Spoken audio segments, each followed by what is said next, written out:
Bon matin, Mosaïque. Donc, aujourd'hui, nous poursuivons notre étude sur Jean 4, la femme samaritaine sur le bord du puits. Donc, aujourd'hui, Jésus est la source. Nous allons lire les versets 11 à 15 de Jean 4.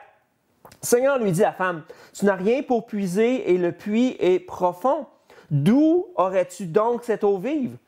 Es-tu, toi, plus grand que notre ancêtre Jacob qui nous a donné ce puits et qui a bu de son eau lui-même, ses fils et ses troupeaux? » Jésus lui répondit, « Toute personne qui boit de cette eau-ci aura encore soif. En revanche, celui qui boira de l'eau que je lui donnerai n'aura plus jamais soif. Et l'eau que je lui donnerai deviendra en lui une source d'eau qui jaillira jusque dans la vie éternelle. » La femme lui dit, « Seigneur, donne-moi cette eau afin que je n'aie plus soif et que je n'aie plus à venir puiser ici. » Ici, Jésus fait une bonne révélation. Il dit, « Je suis la source d'eau vive. » Cette source d'eau-là, si tu bois cette source d'eau-là, tu n'auras plus jamais soif, dans le sens que cette soif de l'âme, cette soif de l'esprit, et en fait, qui nous donne cet accès à la vie éternelle. Jésus dit, « C'est moi la source. » Et aujourd'hui, dans notre vie, on peut avoir une soif, justement.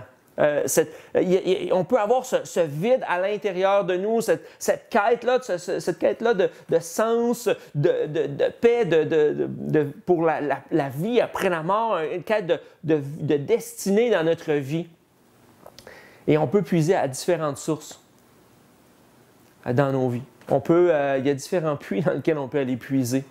Et des fois, on essaie tant bien que mal, que ce soit peut-être à travers nos accomplissements de carrière, à travers l'argent, à travers les voyages, à travers des gens autour de nous, à travers des activités, à travers du sport, à travers n'importe quoi. On peut essayer de puiser cette source-là pour essayer de se rassasier notre âme et notre esprit. Et en fait, souvent, ce qu'on découvre, c'est que ça nous rassasie, mais temporairement. C'est pas une soif où on n'a plus, c'est pas une source qui nous rassasie pour qu'on n'ait plus jamais soif. C'est comme si, temporairement, pour un certain temps, pour un certain moment, ça nous rassasie et ça nous donne quelque chose pour continuer. Mais à l'intérieur de nous, il y a une soif qui est plus grande. Et c'est exactement ça. La femme au bord du puits vient pour puiser de l'eau dont elle a besoin pour boire simplement, pour se désaltérer, peut-être pour faire son lavage, peut-être pour cuisiner.